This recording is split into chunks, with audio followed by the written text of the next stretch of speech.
अखियां से झरे पानी का लिखल रहे किस्मत में, पियावा मिलल शराबी, पियावा मिलल शराबी, हो गईल जिंदगी खराब जी। रोवत बानी दिन राती, टूट गईलन सब ख्वाब जी, पियावा मिलल शराबी।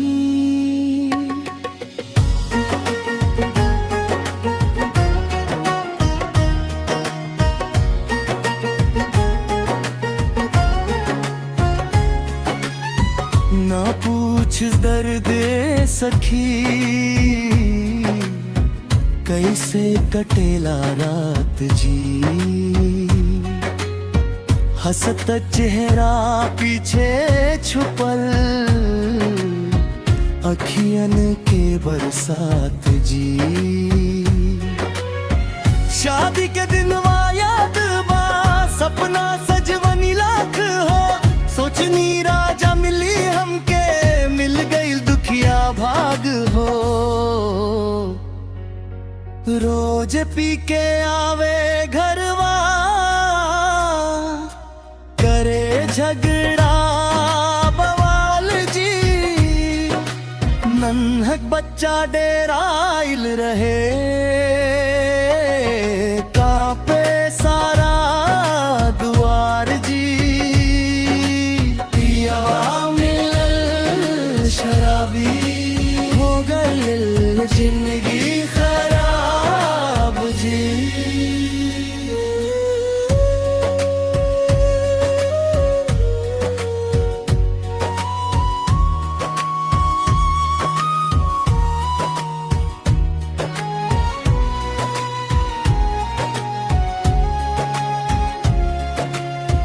माई बाबूजी समझवले,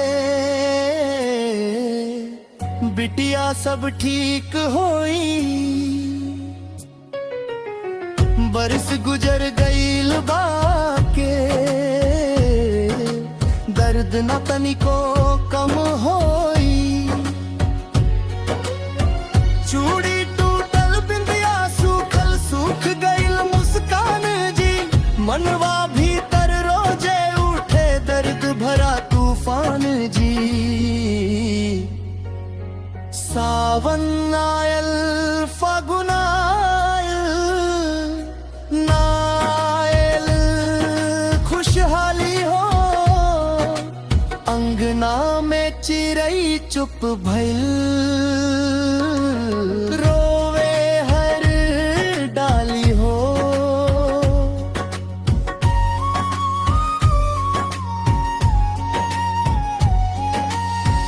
कबहू सुधरी पिया हमार, एहे आसरा में जियस तानी। भगवान से रोजे मांगी, थोड़ी खुशियाँ दी सुनानी।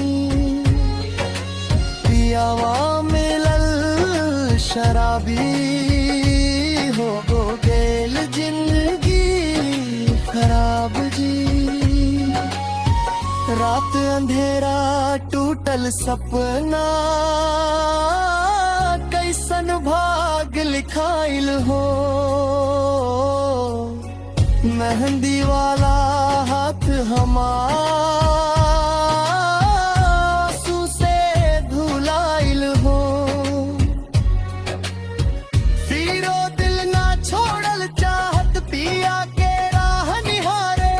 एक दिन सुधर जाई है सजनवा, मनवाई है पुकारे। समापन दिलवारो वे रात भर, अखियां से झरे पानी।